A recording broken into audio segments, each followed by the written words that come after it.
Welcome back. Those who study history continue to find new life lessons that can be applied today. The early 1940s in America during World War II offer some of the greatest lessons that our history can teach us. This week, the Anoka County History Center opened a new exhibit that showcases how the county and the whole country united to propel us to victory. Here's Ben with more. As we pause this week to remember the 75th anniversary of the Pearl Harbor attack, the Anoka County History Center opened a new exhibit focused on World War II. The idea was that we wanted to look at what were people right here in this county doing. Yes, there were more than 1,000 people who went to serve, 22 of them were women, from this county, but there were a lot more people who were left behind. And we wanted to look especially at the war through the lens of the people who were still here in Anoka County. What did they experience? There are so many great stories that you can experience by visiting this exhibit, including a story that Vicki heard firsthand from an Anoka County resident who did his part for the war effort. One of my favorite ones is the milkweed. It's something that not a lot of people knew about, and I got to talk to a gentleman from Burns, Waldo Leistico, who as a kid went out and he picked milkweed pods, and he said, oh, they got really good money for those. He got a big check. And he talked about remembering how he could see trucks lined up all down the street at Federal Cartridge waiting to unload their loads of milkweed. And he said, yeah, they were making life jackets and life preservers for them for the troops that were on the Navy ships. So they knew exactly what was going on. And then he's telling me the story about how after the first couple of years they'd cut the stalk off because they were some process where they were trying to extract the juice out of the milkweed stems and then use that as a substitute for rubber. While a lot of the exhibit focuses on those who stayed home and supported the war, there is one artifact that is the centerpiece for a story of a young man who was galvanized to fight for his country. When you first come in, you walk past this kind of a living room setting with this great radio, and we know that the young man whose picture as a CB is sitting on top of the radio, we know that that was his radio, and that's how his family found out about the war. Was they heard, FDR's speech. December 7th, 1941, a date which will live in infamy. Anoka County was also home to several large manufacturing companies that made a big difference. Twin City Arsenal was just outside the county border, but they grabbed our president from Federal Cartridge, and he was running both of those plants.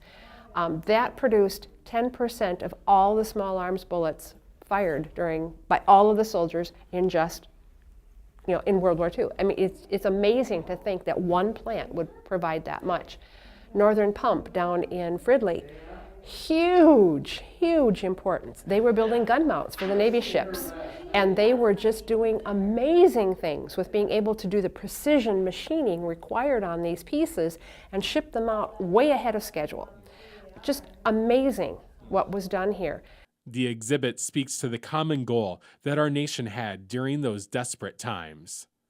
We as a nation came together, and we didn't see our differences so much as we saw our commonalities or our common enemy. We worked together. We saved fat. We saved rubber. We rationed our gas. We made sure we took care. We didn't put cuffs on the pants of our clothing that we were wearing because we could conserve fabric that way. You went barefoot instead of wearing shoes. And all these things that we did really brought us together as a nation. And I think helped define who we became moving forward from that. But now we've kind of gotten away from that. We tend to look less at the common good and more at what's going to benefit just me and mine. And it'd be nice to have people look at it and go, look what we did when we all worked together. As you move through the exhibit, you read, see, and hear all of the different ways Anoka County residents contributed to victory in World War II.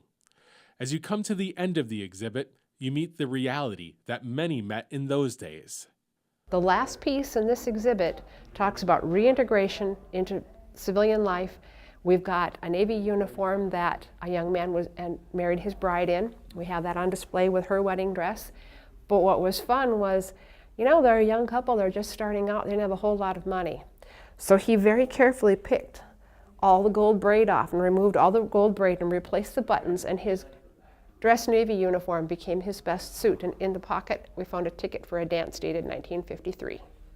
It has been 25 years since the Anoka County History Center featured an exhibit on World War II, but the lessons this part of history can teach us will never get old. We have so much we can learn from the history. There's so many things that we have done before and then we forget, so we have to reinvent how to do them over. History can teach incredible lessons. For North Metro TV News, Ben Hale reporting. The History Center has other exhibits to explore as well, including the next part of the story in the historical timeline, a look at the suburbanization of Anoka County after World War II until 1970.